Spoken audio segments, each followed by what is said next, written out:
kung nakikilala nyo ang magkapatid na ito.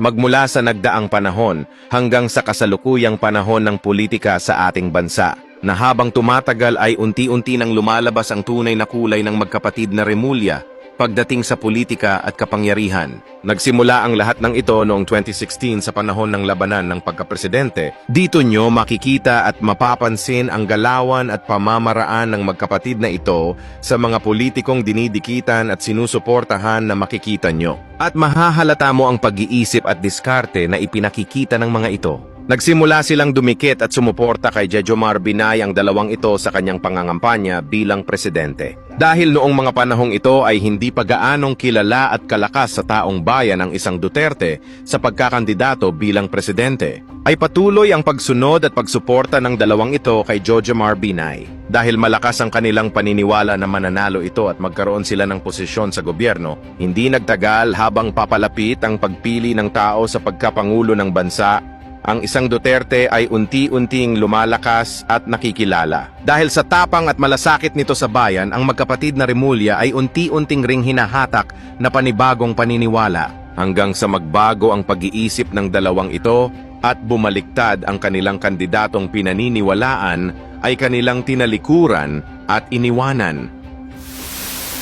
Noong katapusan ng Marso, nakita pa si Cavite Governor John Vic Remulla na pinagtatanggol ang kandidato niyang si Vice President Jejomar Binay sa Cebu Presidential Debate.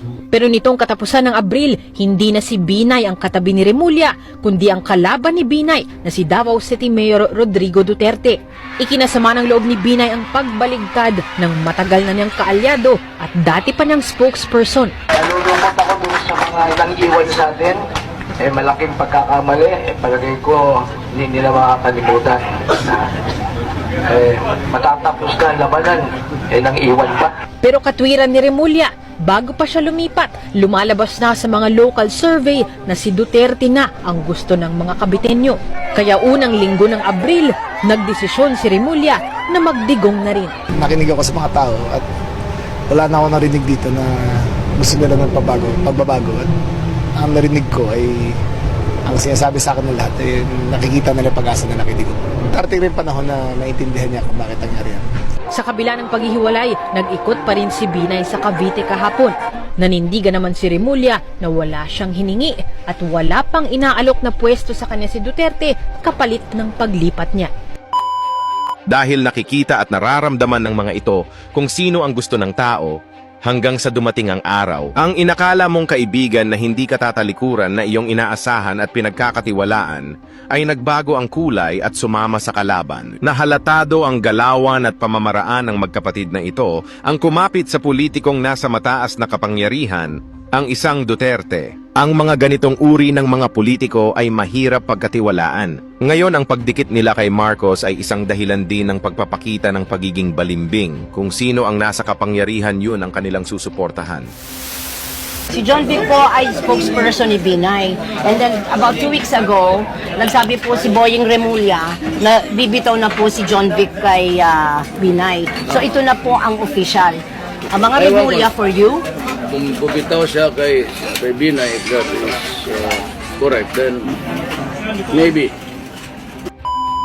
Ang isang Duterte na kanilang sinuportahan noon at itinuring kaibigan ay kanilang tinalikuran at pinabayaan dahil sa utos ng pinunong kanilang sinusuportahan na nasa kapangyarihan na kahit labag sa batas at patakaran na nagresulta ng galit ng taong bayan sa gobyerno, na sila ang itinuturing salarin at may kagagawan sa pagkawala ng presidenteng minahal ng bayan. Maniniwala pa ba kayo sa kanilang panunungkulan kung ang hustisya laban sa magnanakaw sa kaban ng bayan ay hindi makita at maramdaman? Sila ang mga politikong hindi na dapat pang binibigyan ng kapangyarihan sa gobyerno kung ang resulta ng kanilang pagpapatakbo ay galit at sama ng loob ng taong bayan laban sa gobyerno dahil sa pangloloko at hindi magandang serbisyong ipinapakita nito.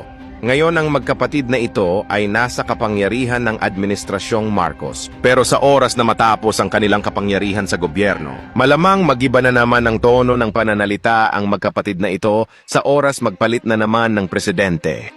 Kung anong ginawa nito kay Jejomar Binay at dating Presidente Duterte na ginamit lang nila at nagpanggap na kakampi, tiyak ganun din ang gagawin nila sa kasalukuyang presidente, ang talikuran at pagbalimbing muli sa may mataas na kapangyarihan. Alam nyo na ang susunod na bagong presidente. Sa bandang huli ay nagre-resulta rin ng katrayduran dahil sa kapangyarihan. Kaya buksan ang inyong isipan sa mga nangyayari. Maging matalino sa mga ganitong uri ng mga politiko. Ito po ang Mark My Channel na naghahatid sa